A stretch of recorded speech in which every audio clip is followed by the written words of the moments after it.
Les membres des gouvernements respectifs de la République de Guinée et de la République du Sénégal, Mesdames et Messieurs les collaborateurs des gouvernements, Mesdames et Messieurs les journalistes, je suis très heureux et très honoré d'être ici aujourd'hui en terre africaine de Guinée pour perpétuer une tradition qui est d'abord une tradition entre les peuples avant d'être une tradition entre les États et les gouvernements, tradition de fraternité, de solidarité, de communion et d'unité. Je voudrais, à l'entame de mon propos, remercier son Excellence le Président Mamadi Doumbouya, qui, comme je l'ai dit tout à l'heure, est un ami et un frère, avec lequel je m'entretenais beaucoup bien avant notre accession au pouvoir. Et c'est toujours un plaisir de le revoir. Remercier le Premier ministre, M. Amadou Ouriba, qui nous a réservé un accueil particulier et chaleureux. Après nous avoir fait l'honneur d'une visite à Dakar l'année passée. Et c'est lors de cette visite que nous avions convenu d'organiser celle-ci.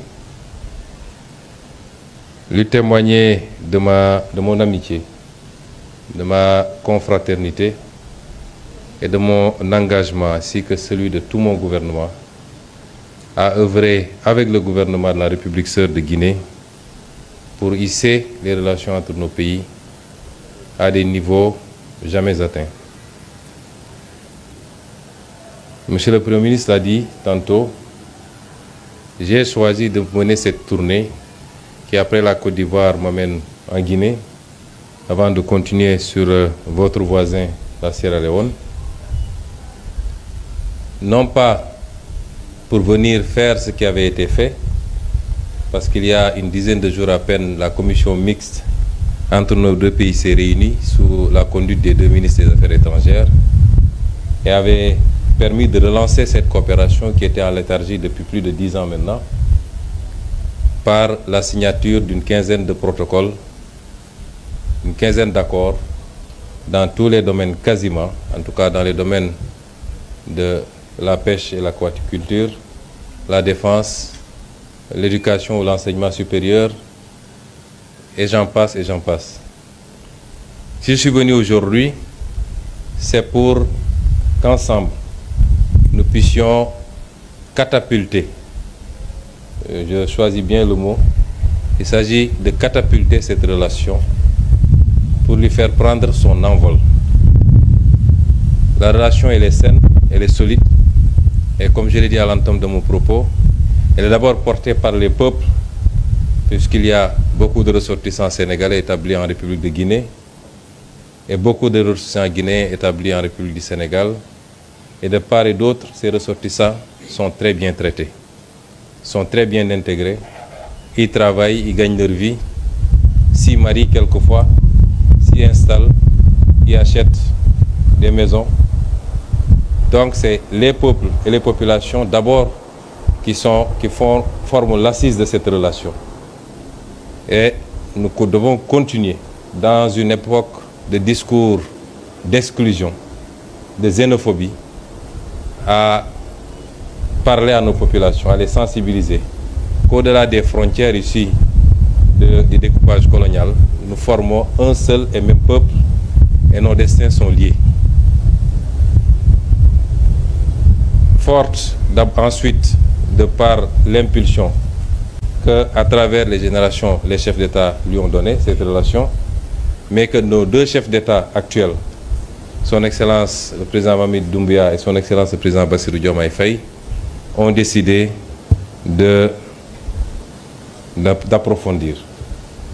Donc je ne suis pas venu pour ce type de relation parce qu'il existe déjà. Je suis venu discuter avec mon homologue sur les voies et moyens de faire un saut quantitatif et qualitatif en mutualisant nos moyens, nos ressources pour pouvoir ensemble et de manière complémentaire construire un développement partagé. Des ressources, nous en avons, Elles n'ont pas été gérées au mieux de nos populations depuis l'indépendance. On continue d'en découvrir par la grâce de Dieu. Elles ne sont toujours pas gérées au mieux des intérêts de nos États, mais en mutualisant nos efforts. Et l'exemple le plus trivial, c'est la découverte de gaz au Sénégal et les réserves importantes de bauxite en Guinée. Évidemment, la jonction entre ces deux nous permet de créer, d'ajouter de la valeur à chacune de nos ressources et de gagner 100 fois plus que ce qu'on aurait dû gagner si on continue à les extraire et à les exporter bruts. Je ne vais pas en dire plus. Conformément aux recommandations de son Excellence le président Mamadi Doumbouya, qui après avoir béni nos travaux, nous avoir donné sa caution, nous a donné une recommandation, c'est d'évoluer dans la plus grande discrétion, de prendre le temps de bien cuisiner le plat et de le servir bien mûr pour que nos peuples respectifs de Guinée et du Sénégal puissent être bien servis. Nous avons retenu ensemble, et le président Doumbouya vient de nous conforter dans cette décision, de mettre en place un comité technique qui, sur la base des orientations que nous avons retenues, va travailler de manière accélérée pour dresser les contours de cette nouvelle coopération qui doit nous permettre de monter ensemble. Je dis tout le temps que je ne connais pas de zone dans le monde où un pays a pu se développer alors que ses voisins sont dans l'extrême pauvreté. Les autres l'ont compris depuis longtemps. Les pays du Golfe sont montés ensemble. Ils étaient dans les profondeurs ensemble. Les pays d'Europe l'ont compris quand ils ont créé l'ancêtre de l'Union européenne autour du charbon et de l'acier. Après s'être livré une guerre extrêmement meurtrière, ils ont mis de côté toutes leurs divergences pour se retrouver autour de l'essentiel. Les pays d'Asie l'ont compris. Quand on parle de dragon asiatique, c'est tous les pays qui sont montés en même temps. La Guinée ne partira pas loin, en tout cas, sans le Sénégal, sans la Côte d'Ivoire, sans la Sierra Leone, sans le Mali, sans tous les autres pays. Mais le Sénégal n'ira pas très loin sans tous ces pays, la Mauritanie, la Guinée. Et il nous faut dépasser ce qui semble être des contradictions, mais qui n'en sont pas. Qui n'en sont pas.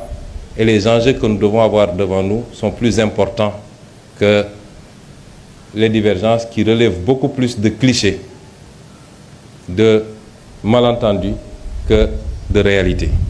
Et Monsieur le Premier ministre, j'ai été assez long. Je suis très ravi et très réjoui d'être là et je pars satisfait en étant conscient qu'aujourd'hui, nous avons jeté la graine d'une coopération renouvelée, mais surtout d'une coopération qui va nous permettre tous ensemble d'accélérer notre développement et d'offrir à nos populations un mieux-être, une meilleure offre en biens et services publics. Je vous remercie. Bonsoir, Excellence. Je suis Émilie Bangoura, je suis journaliste à la radio Horizon FM. Excellence, il y a des leaders d'opinion qui tiennent des propos menaçants par rapport à la présence massive des Guinéens au Sénégal. Peut-on dire que ces propos ne sont pas à prendre au sérieux, Monsieur le Premier ministre? Merci pour la question. Madame, je peux vous dire que c'est des propos à ne pas prendre au sérieux. En tout cas, tant que nous serons au pouvoir. Je prie Dieu pour qu'on soit là 50 ans au moins. Mais vous me donnez l'occasion de revenir sur cela. Le Sénégal, comme la Guinée, comme toutes les terres africaines, sont des pays d'ouverture, des pays d'accueil. Chaque pays doit réglementer évidemment les entrées et les sorties sur son territoire national, ne serait-ce que pour des soucis de sécurité. Mais au-delà de ce contrôle minimal qui ne peut manquer, nos pays sont réputés être des traditions d'accueil. Et je suis aujourd'hui en Guinée. Je suis sûr que même vous, madame, si on remontait un peu loin vos origines, je ne serais pas surpris qu'un de vos grands-parents ait quitté la Sierra Leone ou le Sénégal ou le Mali pour être ici en Guinée. Et c'est pourquoi il y a des idéologies que nous ne pouvons pas accepter.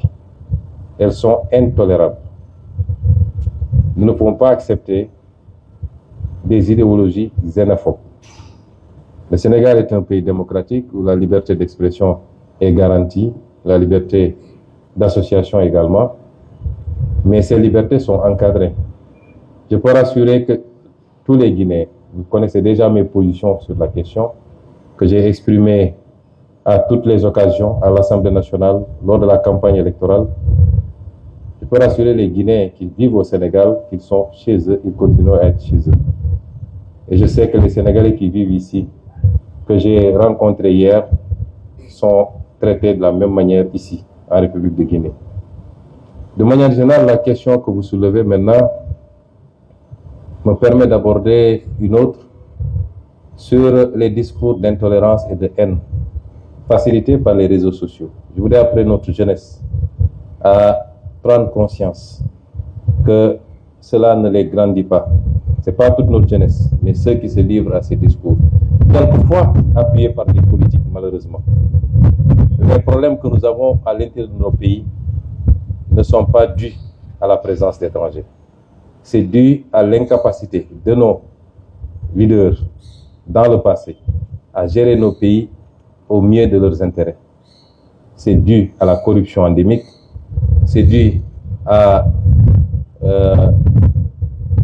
la manière dont nos ressources naturelles ont été bazardées pour la plupart, notre incapacité à avoir une vision articulée, cohérente, permettant de travailler, d'industrialiser nos pays, de créer des emplois et de l'offrir aux jeunes. C'est ça nos vrais problèmes. À chaque fois que des pays ont des problèmes, y compris dans les pays occidentaux, vous le verrez, c'est l'autre qui est le responsable. Et on commence à chercher et à désigner. Ces idéologies ne peuvent pas être importées, elles sont inacceptables. Et je lance un appel à cette jeunesse, je sais souvent qu'elle m'écoute, au-delà du Sénégal, cette inimité, le terme n'est pas trop fort. Quand vous voyez des compétitions sportives, si la Guinée doit rencontrer le Sénégal, c'est comme si on allait en guerre, alors que c'est tapé sur un ballon simplement. Ça vole très bas, les gens s'insultent, les gens se disent des mots. Il faut que nous revenions à ce qui nous a été légué par nos devanciers. Nous sommes des frères, des peuples amis. Je ne dirais même pas des peuples, nous sommes des nations, frères, sœurs du moins, mais nous sommes un seul et même peuple. Et je voudrais vous rassurer qu'au Sénégal, toutes les dispositions ont été prises pour que les discours xénophobes indexant l'autre simplement parce qu'il est, que ces discours disparaissent et qu'ils ne soient jamais suivis d'actes. Je vous remercie.